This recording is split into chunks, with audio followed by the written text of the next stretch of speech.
The story of the lost colony of Roanoke is a cornerstone of American folklore, a tale of brave English settlers swallowed whole by the vast, untamed wilderness of the New World.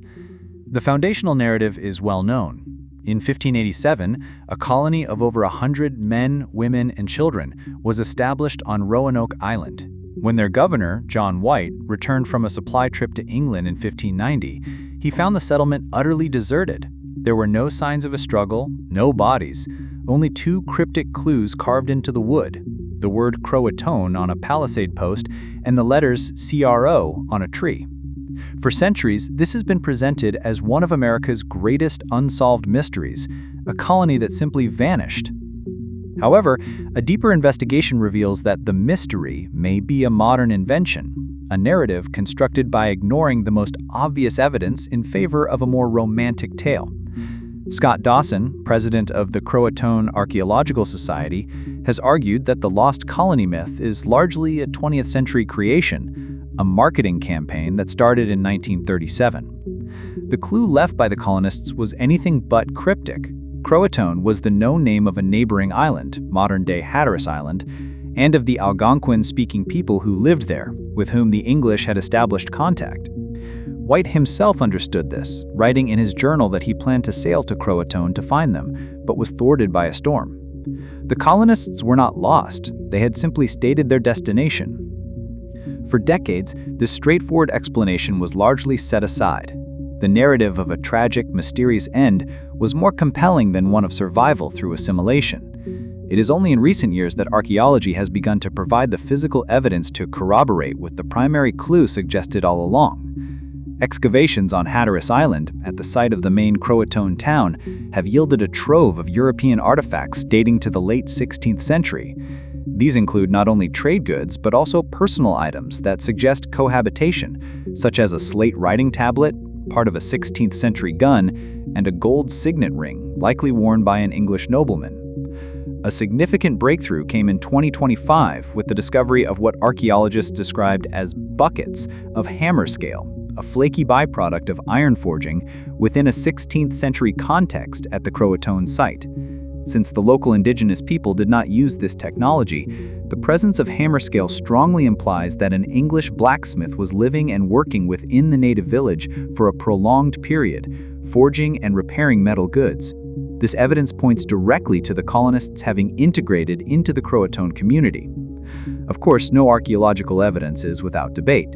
Some experts, like archaeologist Charles Ewan, caution that the hammer scale could have resulted from indigenous people repurposing salvaged metal from the colony, or even from other, unrecorded European explorers who may have stopped at the island. This scholarly skepticism underscores that even compelling evidence requires careful interpretation. Further complicating the picture is the possibility that the colonists split up. In 2012, researchers examining a map of the region drawn by John White, known as La Virginia Pars, discovered a tiny symbol of a fort that had been hidden under a paper patch.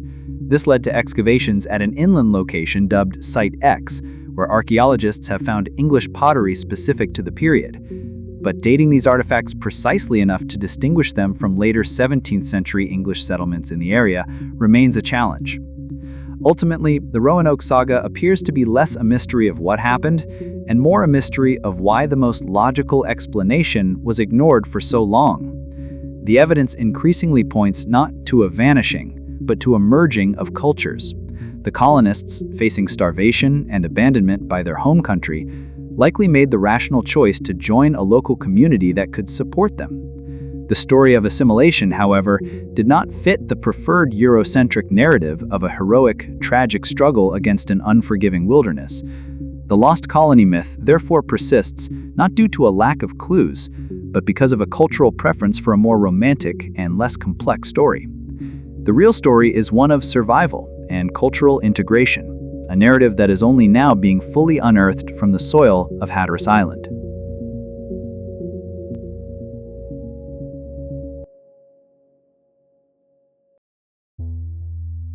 On December 4, 1872, the British brigantine Die Gratia was sailing through the Atlantic, midway between the Azores and the coast of Portugal, when its crew spotted a ship adrift.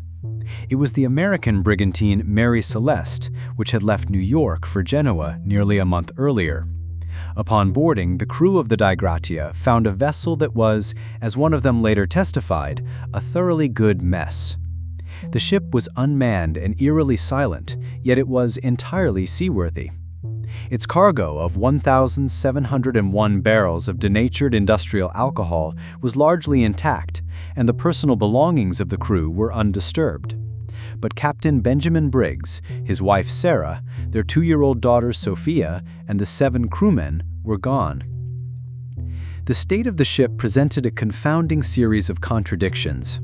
The fact that the crew's possessions and the ship's valuable cargo were untouched immediately cast doubt on the most obvious explanation: piracy. Yet the scene was not one of tranquility. The ship's only lifeboat was missing, suggesting an orderly abandonment. However, one of the ship's pumps had been disassembled, and there was over 3 feet of water in the hold, though the ship was not taking on water at an alarming rate. The ship's log showed its last entry was made 11 days prior, placing the vessel near the Azores island of Santa Maria. No distress signals were recorded. In the absence of a clear cause, speculation ran rampant. The salvage hearings in Gibraltar considered theories of mutiny and insurance fraud, but found no evidence for either. The press and public, meanwhile, let their imaginations run wild, proposing everything from sea monsters and ghost ships to giant squid and paranormal intervention. The mystery of the Mary Celeste became the archetypal ghost ship story, a maritime legend born from a perfect storm of ambiguous evidence. Modern analysis has largely dismissed the sensational theories in favor of a more scientific, though unprovable, hypothesis. The focus has shifted to the ship's cargo, industrial alcohol. The leading theory today posits that a small number of the barrels may have leaked, releasing a volatile cloud of alcoholic vapor in the hold. Fearing an imminent and catastrophic explosion, perhaps triggered by a small, non-destructive ignition that created a visible or audible pressure release, Captain Briggs would have made the prudent decision to temporarily abandon ship. He would have ordered the crew and his family into the single lifeboat, likely remaining tethered to the Mary Celeste by a tow line to await the passing of the danger. In this scenario, a sudden squall could have snapped the tow line, or the ship, catching wind in its sails, could have simply pulled away faster than the crew could row, leaving them stranded in the vastness of the Atlantic.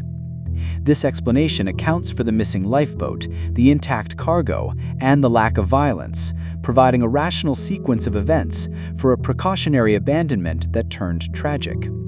The Mary Celeste mystery endures, not because this theory is weak, but because it is impossible to prove. There is no definitive smoking gun to confirm a vapor leak or a panicked evacuation. The ship itself tells a story of orderly routine interrupted by a sudden, non-violent departure, but it cannot speak to the cause of that departure. This evidentiary void has allowed the legend to flourish, making the myth of the ghost ship far more powerful and lasting than the probable reality of a professional mariner making a calculated risk that, through a cruel twist of fate, went horribly wrong. The ship sailed on, but its crew and the truth of their final moments were lost to the sea.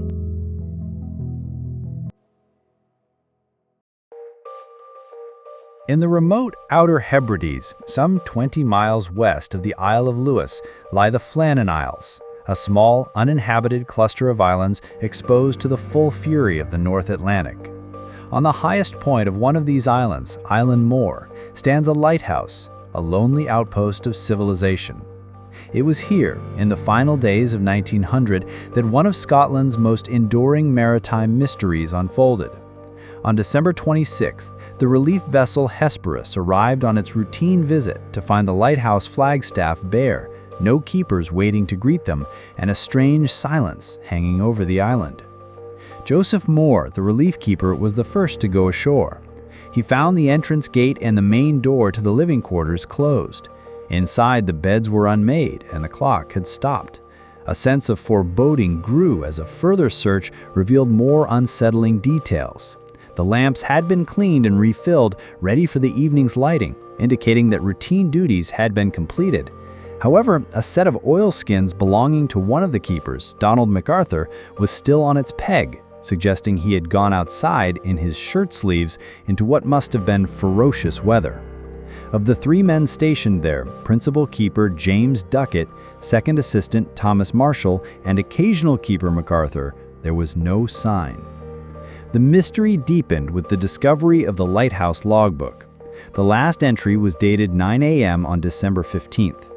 Over the years, a popular and sensational version of these log entries has circulated, describing, quote, severe winds, the likes of which I have never seen before, and claiming the hardened, experienced keepers were so terrified that they were praying.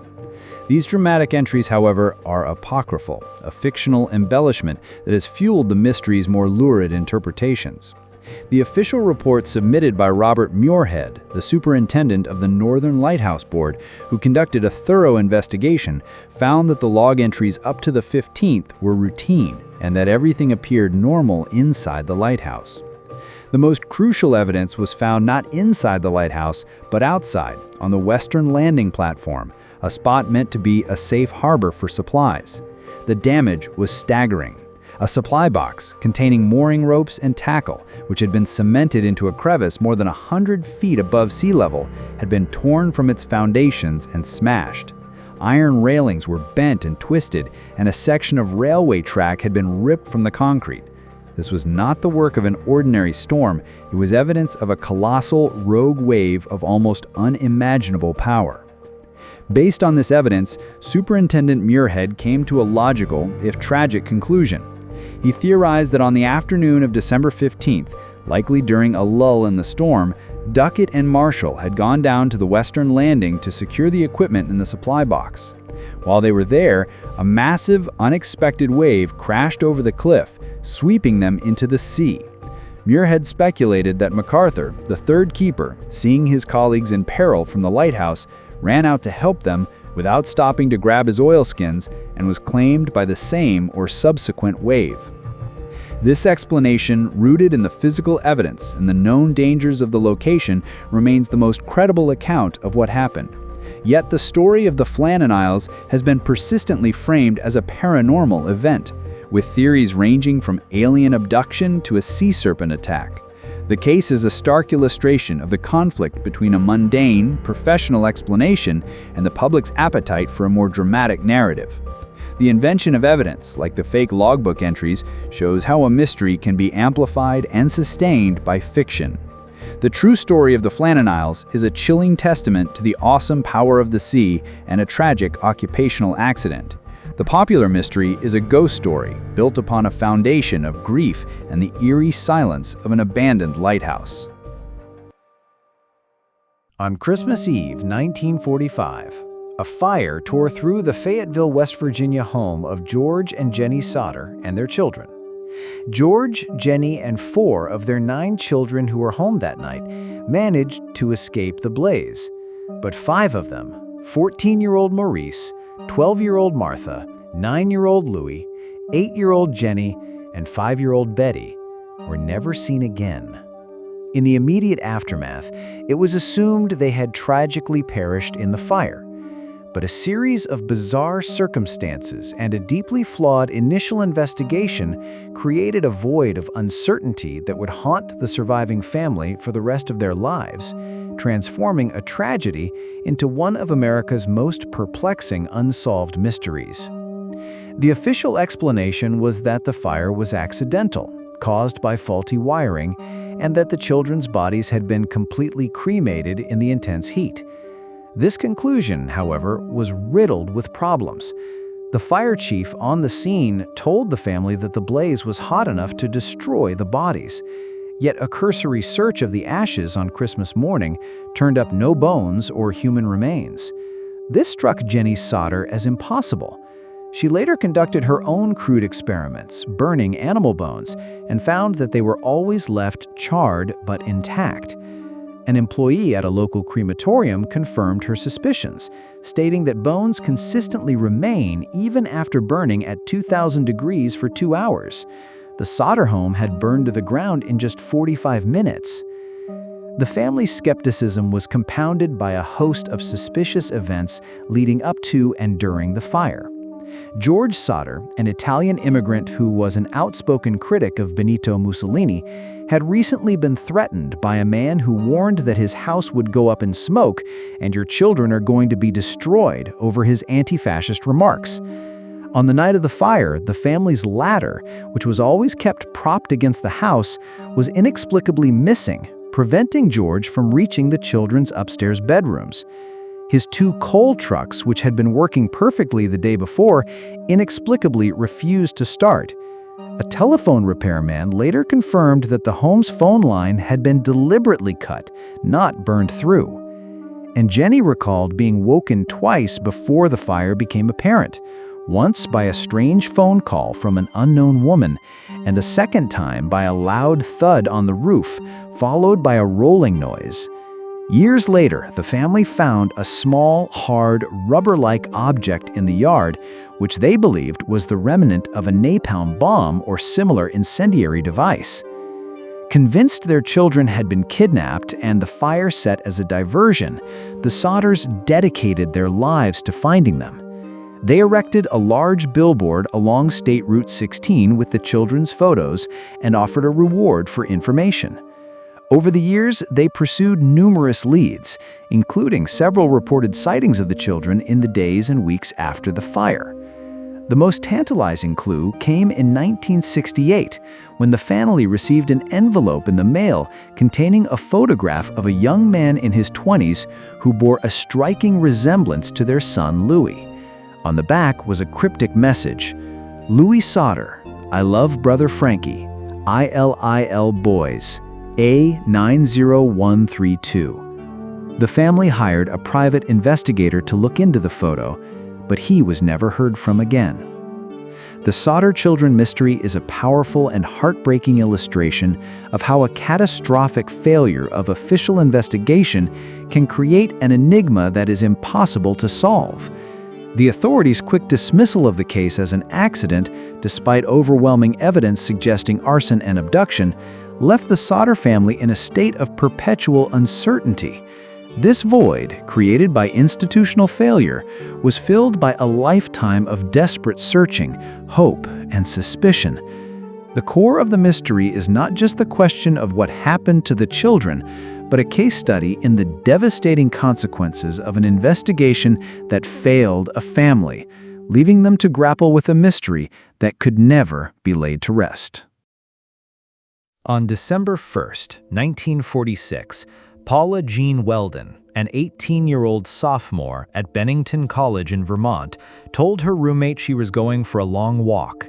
She changed into walking clothes, hitched a ride to the entrance of the famed Long Trail, and was last seen by a group of hikers late that afternoon as she headed up the trail into the Glastonbury Mountain Wilderness. She never returned. Her disappearance sparked a massive search involving hundreds of volunteers, National Guard troops, and faculty from her college, but no trace of her was ever found. On its own, the vanishing of Paula Weldon is a tragic but not entirely unique cold case. What elevated it into the realm of legend is its context. Weldon's disappearance was one of at least 5 unexplained vanishings that occurred in the same general area between 1945 and 1950.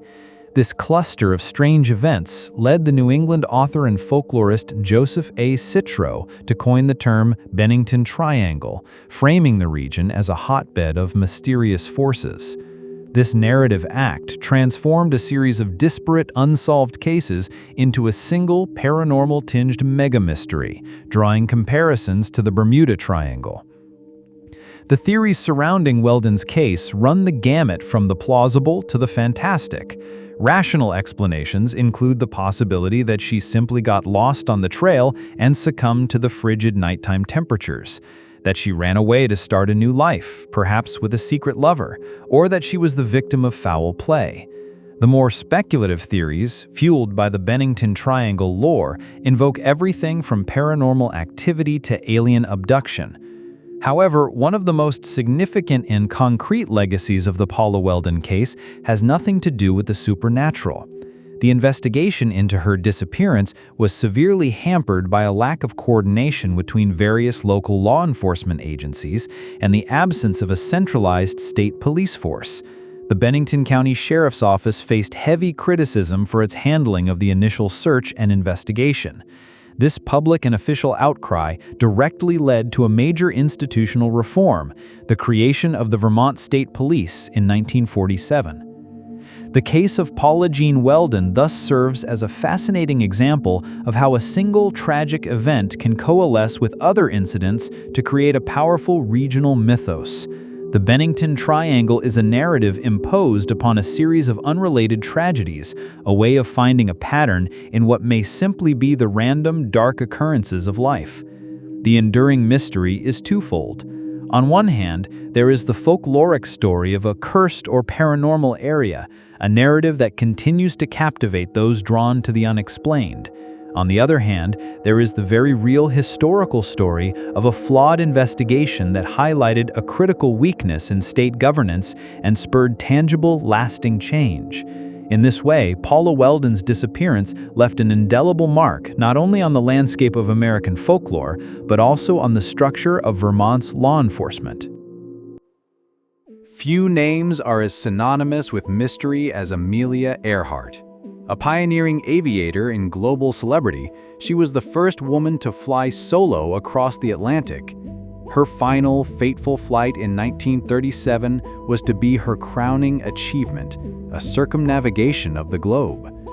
On July 2nd, Earhart and her navigator, Fred Noonan, took off from Lae, New Guinea on one of the most challenging legs of their journey, a 2,556-mile flight to Howland Island, a tiny 2-square-mile speck in the vastness of the Pacific Ocean. They never arrived. After a series of garbled radio transmissions indicating they were lost and low on fuel, the Lockheed Electra vanished, sparking the largest sea and air search in history up to that time. No trace of the plane or its crew was found. The official conclusion, and the one most widely accepted, is the crash and sink theory.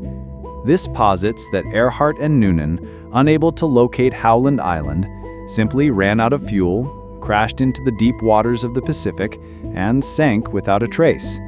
It is a logical, straightforward, and entirely plausible explanation.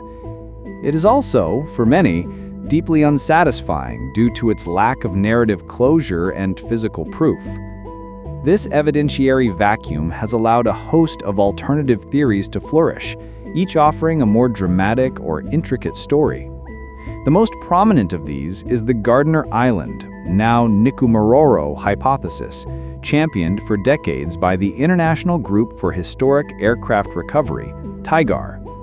This theory suggests that after missing Howland, Earhart and Noonan spotted the uninhabited atoll of Gardner Island, some 350 nautical miles to the southeast, and managed to land their plane on a flat reef.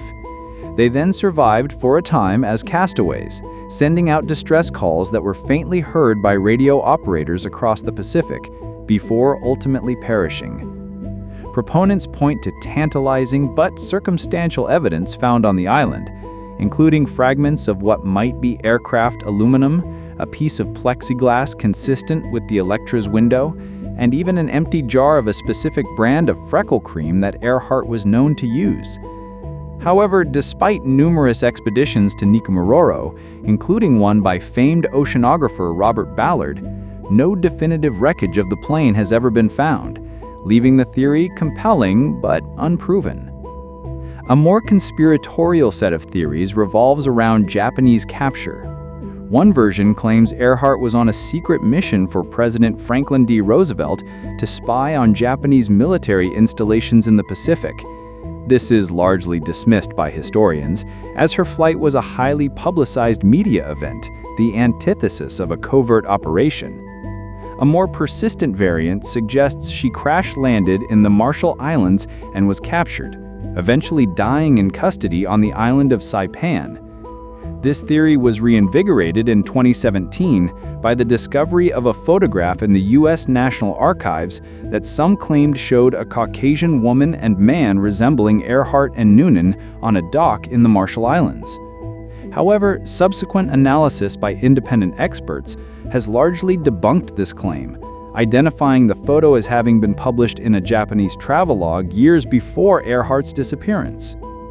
The most outlandish theory suggests Earhart survived, returned to the United States, and assumed a new identity as a New Jersey housewife named Irene Bolam, a claim that was publicly and legally refuted by Bolam herself.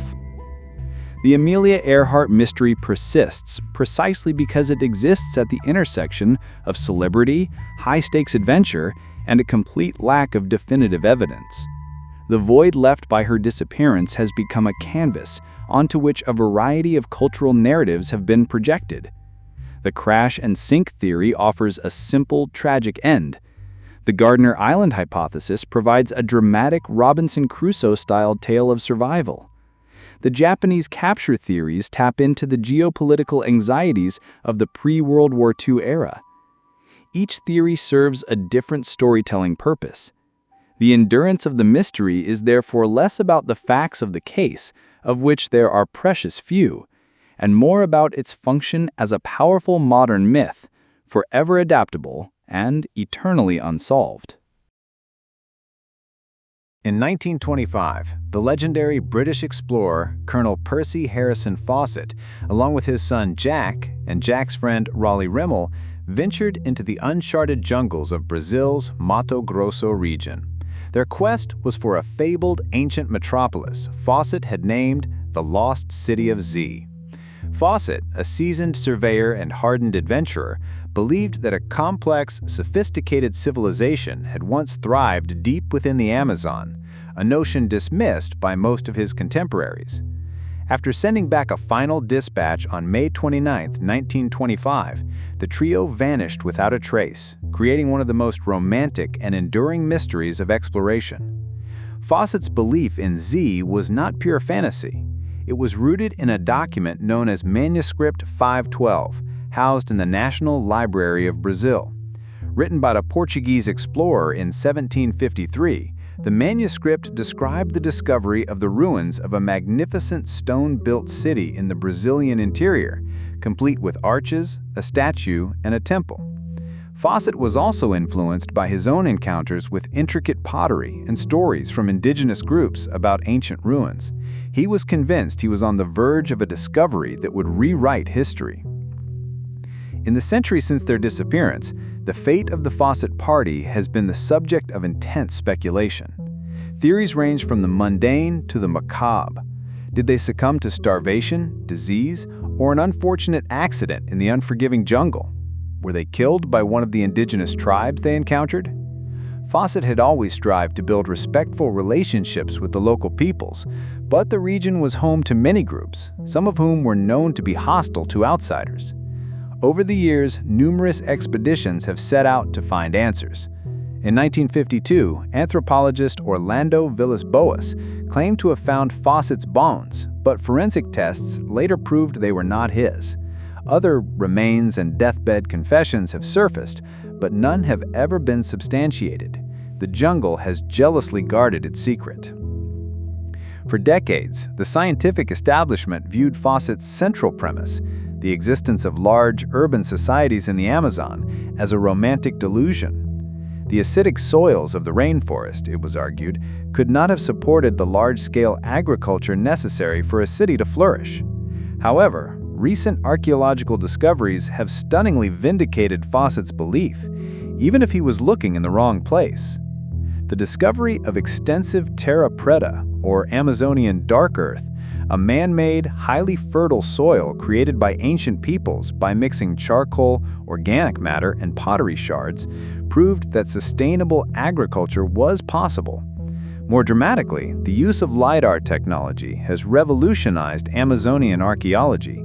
In 2022, LiDAR scans of the Llanos de Mojos region in Bolivia, beneath the dense forest canopy, revealed a vast network of interconnected settlements belonging to the Casarabe culture, CE 500 to 1400. These were not small villages, but sprawling, low-density urban landscapes featuring monumental earthen pyramids up to 22 meters high, raised causeways, canals, and reservoirs, all part of a highly organized society. These discoveries proved that Fawcett's core idea was not fantasy. The Amazon did conceal ancient lost cities. He was not a deluded romantic, but a man ahead of his time, whose intuition outpaced the scientific tools available to him. The mystery of Percy Fawcett is therefore twofold. The personal mystery of his fate remains unsolved, a haunting tale of ambition and loss. But the greater historical mystery that drove him, the question of whether complex civilizations could exist in the Amazon, has been answered. The lost city of Z was real, in a sense. It just wasn't the stone city of Fawcett's European-influenced imagination. It was a different kind of metropolis, an earthen marvel whose discovery has forced us to reconsider the history of the Americas and the genius of its indigenous peoples. Of all the cold cases in English history, none is more notorious or emotionally charged than the fate of the princes in the Tower. In the spring of 1483, following the sudden death of King Edward IV, his 12-year-old son and heir, Edward V, and his 9-year-old brother, Richard, Duke of York, were placed in the Tower of London by their uncle, Richard, Duke of Gloucester.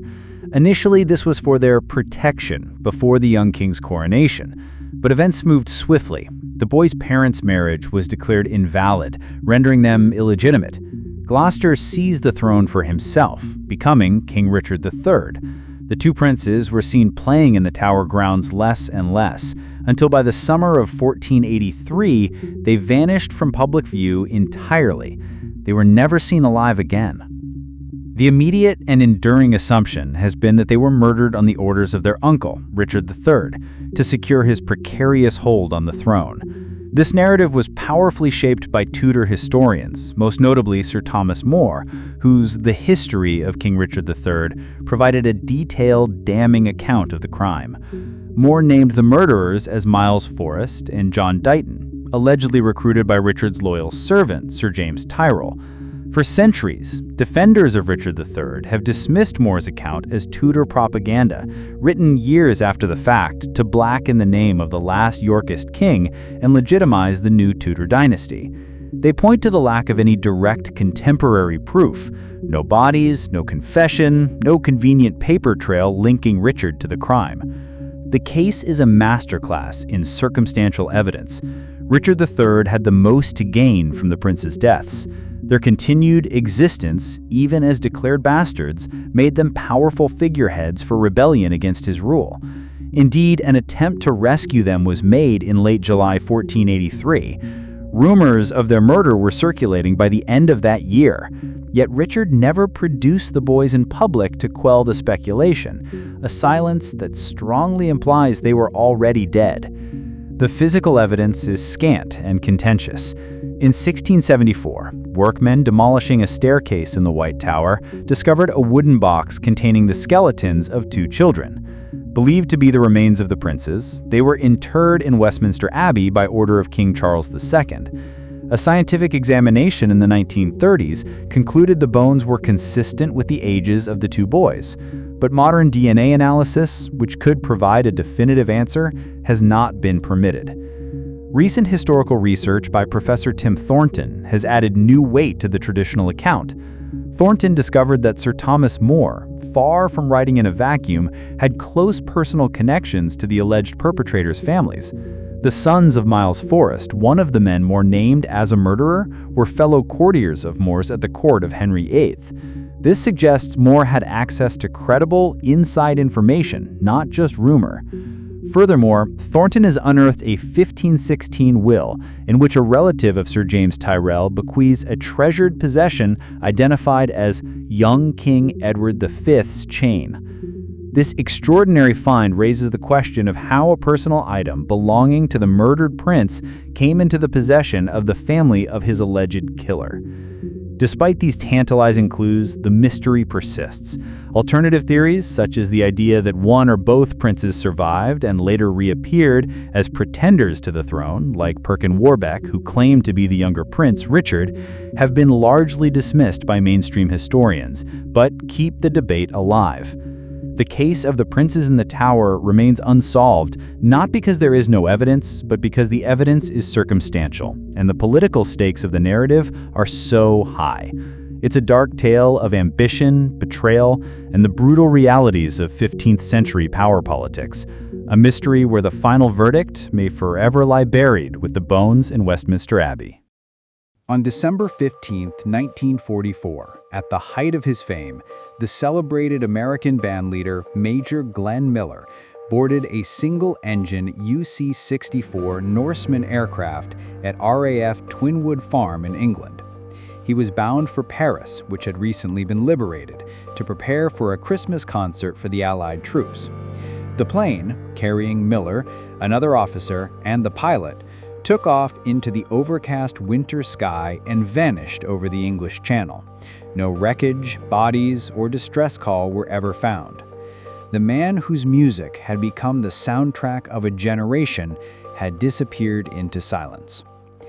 The official military explanation for the disappearance was that the small plane, which was known to have issues with its carburetor heaters in freezing conditions, likely experienced carburetor icing. This would have caused the engine to fail, sending the plane into the channel in a non-survivable crash.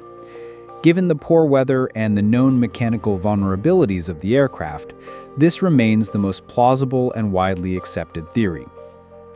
However, the lack of any physical evidence and the immense celebrity of Glenn Miller created fertile ground for a host of alternative theories and conspiracy plots that have endured for decades. One of the most persistent is the friendly fire theory. This hypothesis emerged from the account of an RAF navigator who, years after the war, claimed that his squadron of Lancaster bombers, returning from an aborted mission, had jettisoned their bomb load over a designated drop zone in the English Channel. He recalled seeing a small, single-engine plane below them, which was caught in the cascade of bombs and destroyed. While dramatic, this account has been heavily scrutinized.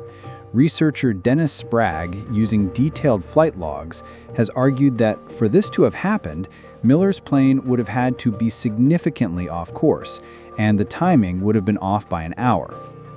More elaborate theories have painted Miller as a secret agent. One version, popularized in a book by a former military intelligence officer, alleges that Miller was not on the flight at all. Instead, he was sent on a secret mission by General Dwight D. Eisenhower to negotiate a surrender with high-ranking German officials, only to be captured and tortured to death by the Gestapo in Paris.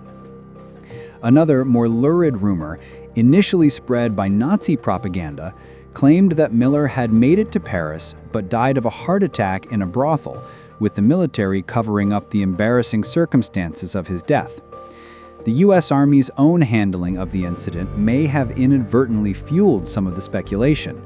The plane's disappearance was not publicly announced for over a week, and the initial investigation was seen by some as unusually secretive, a departure from normal procedure that hinted at something more than a simple accident.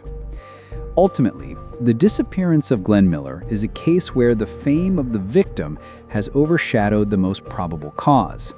The carburetor icing theory provides a logical, if mundane, explanation that aligns with the known facts about the aircraft and the weather conditions. The plane likely went down quickly and disintegrated on impact, leaving little to be found in the turbulent waters of the channel. Yet, for a figure as iconic as Miller, such a random, technical failure seems an unfitting end. The conspiracy theories, while lacking credible evidence, provide more dramatic narratives of espionage, betrayal, and intrigue, ensuring that the mystery of the man behind the music continues to be debated. On the evening of October 21, 1978, 20-year-old pilot Frederick Valentich took off from Moorabbin Airport near Melbourne, Australia, in a single-engine Cessna 182. His stated destination was King Island, a short flight across the Bass Strait, though his motivation for the trip was unclear. He told officials he was picking up friends, but told others he was getting crayfish, both of which turned out to be untrue. What began as a routine flight soon spiraled into one of the most baffling and well-documented UFO-related disappearances on record. At 7:06 p.m., Valentich radioed Melbourne Air Traffic Control to report a strange aircraft following him at an altitude of 4,500 feet. The controller, Steve Roby, informed him there was no known traffic in his vicinity. Valentich described seeing, quote, 4 bright lights on a large, long-shaped aircraft that was moving at high speed and past 1,000 feet over him. His transmissions grew more agitated as he described the object playing some sort of game, orbiting above him. "It's got a green light and sort of metallic-like, it's all shiny on the outside," he reported, before stating that it had vanished. Moments later, Valentich radioed again, reporting that the object had reappeared and that his plane's engine was beginning to run rough and cough. His final chilling transmission to air traffic control was, "That strange aircraft is hovering on top of me again. It is hovering and it's not an aircraft." This was followed by 17 seconds of an open microphone capturing a strange metallic scraping sound, and then silence. Neither Valentich nor his Cessna were ever seen again. An extensive 4-day air and sea search found no trace of the plane or pilot. The official investigation by the Australian Department of Transport was unable to determine a cause, leaving the case open. Several rational explanations have been proposed. One is that Valentich became spatially disoriented, a common danger for pilots flying over water at night with few visual cues. In this state, he could have entered a graveyard spiral, a steep descending turn, while mistakenly believing he was flying straight. The lights he saw could have been his own, reflected off the water, or even the lights of planets like Venus and Mars, which were visible that night.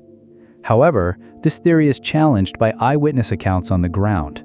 Numerous people along the coast near Cape Otway reported seeing an erratically moving green light in the sky at the same time as Valentich's flight.